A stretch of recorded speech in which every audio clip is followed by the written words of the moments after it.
Thank you for tuning into this video as I interview individuals who are making a difference in the social justice scene in Santa Maria. Today, I will be talking with Gloria Soto, Santa Maria Councilmember. Gloria was elected to the City Council in November 2018.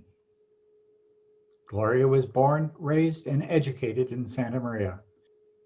She is the daughter of immigrant farm-working parents who made numerous sacrifices to ensure that she would have a better life, and who also taught her the value of hard work and determination. Gloria has dedicated her young professional career to advancing reproductive health care access on the Central Coast. At age 29, she made history by being the youngest woman elected. Gloria is only the 6th woman to be elected to the City Council. Okay, well, thank you for doing this interview. I really do appreciate it. So describe the activities that you do with social justice. That's a big question. What do I do around social justice, or what activities am I involved with? Well, prior to me running for City Council here in the city of Santa Maria, I was working for Planned Parenthood. I'm still working for Planned Parenthood, California Central Coast. Outside of work, I was spending a tremendous amount of time volunteering as a grant-making committee member for the Fund for Santa Barbara. The Fund for Santa Barbara is a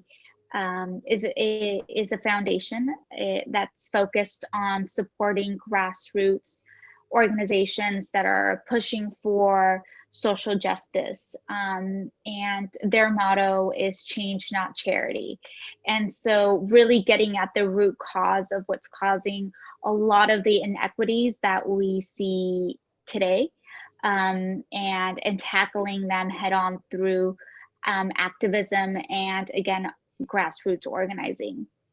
I have also been a part of Future Leaders of America. Future Leaders is a nonprofit organization on the Central Coast that focuses on youth empowerment and activism through higher education. And so really making sure that Latinx students here on the Central Coast have access to higher education, and seeing where the gaps are and making sure that they do their part in passing policies to fill those gaps. And so really a lot of activism and activism around education equity.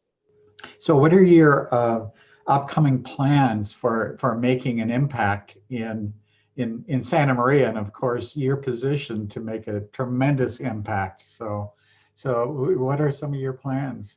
First and foremost is making sure that I'm adequately representing all members within our community on the City Council, especially the most vulnerable, the most marginalized folks that live here. So often when decisions or policies are being pushed through, their voices are the ones that are left out of the equation or left out of the conversation. When we're talking about social justice, when we're talking about equity, oftentimes we don't think about those who are differently abled. And so, you know, it's not just one issue, it's not just one moment in time, but it's really ongoing work that I find myself doing to really make our community that much more just and equitable. And so again, my work on the City Council and advocating for policies or recommendations that will help ensure that, my work at Planned Parenthood, especially now that there's so much uncertainty with the passing of Justice Ruth Bader Ginsburg, and making sure that people not only have access to reproductive health care, but that we're thinking about it in a holistic view that's really around reproductive justice, and not just a person's ability to have or not have children, but their ability to raise them in a healthy, safe community environment. And then also, again, my work around education equity, I am incredibly passionate about that. And so any way in which I can continue to support those efforts by being a volunteer for Future Leaders of America is going to be critical, especially during this time of COVID, when we're seeing so many families, so many students being impacted by this pandemic, where they don't have access to reliable Wi-Fi. And so what does that mean for their educational trajectory and success? And what are we doing to support those students and their families? And so again, continuing my efforts there, and of course my work with the Fund for Santa Barbara, you know, continue to do what I can to help them fundraise to be able to support more of these community-based organizations that are tackling not just one issue, but many of the issues that exist around, for instance, criminal justice, around protecting our environment by saving the bees, for example, or again, supporting organizations that are saving and uplifting the arts. So tell me a little, there's a poster in your background, See Allah 15. Could you talk a little bit about that? Yes, so Schools and Communities First, also known as Prop 15, is going to be on the ballot this November. And so it's incredibly exciting, because what it will do is that it will close a long-standing corporate tax corporate property tax loophole that has existed for far too long. You know, Proposition 13, when it passed, it was meant to support and help, you know, single family homeowners, you know, people who are, you know, like our grandparents, our parents, who, you know, protect them and make sure that they are able to live in their home and not worry about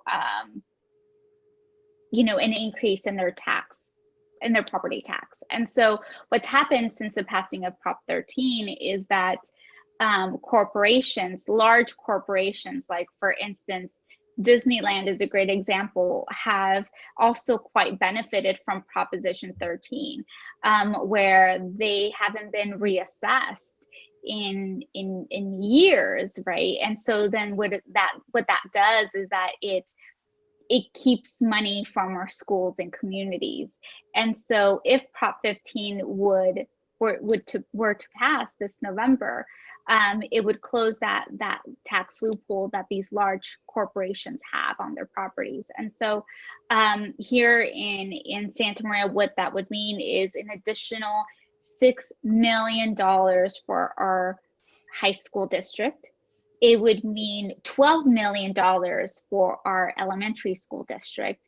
It would mean over $3 million for the city of Santa Maria. And so these are dollars that are well needed, especially during the time of COVID. So what can the Methodist Church do to help with the issues that you've been discussing?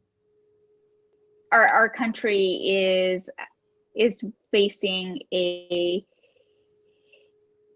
going through a reckoning, and we are having to confront racism head on. And for far too long, I believe our country has tried to sweep it under the rug. You know, we've abolished slavery. We've you know, it's, you know, people have the right to vote, and, you know, so on and so forth. But in reality, a lot of the policies that we still have in place are quite harmful to communities of color. And so it's incredibly important that our allies are well informed on these policies, and when they are, you know, when they are getting themselves involved, whether it may be with local governments, whether it may be within their churches, whether it may be within community-based organizations, and if they're taking leadership roles, or even inside the private sector, it's incredibly important that we are looking at these policies through a racial justice lens, because racism is still very much alive in this country and in our communities. And it's important for us to stand up to these injustices and speak up.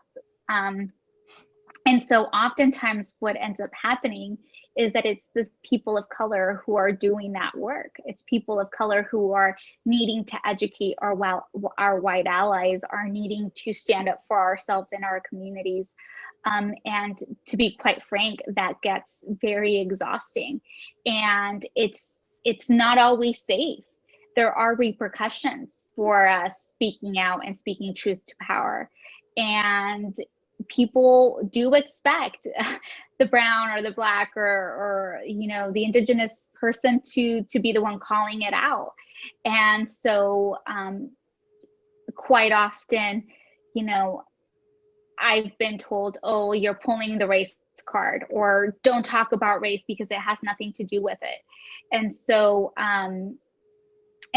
this is where I would say, we need our white allies to step up and to talk about racial injustice, and for them to call it out, and not wait for a person of color to do so, because again, it's quite exhausting, and like I said, it's not always safe, and even when we're promising a safe space, we can never do such a thing.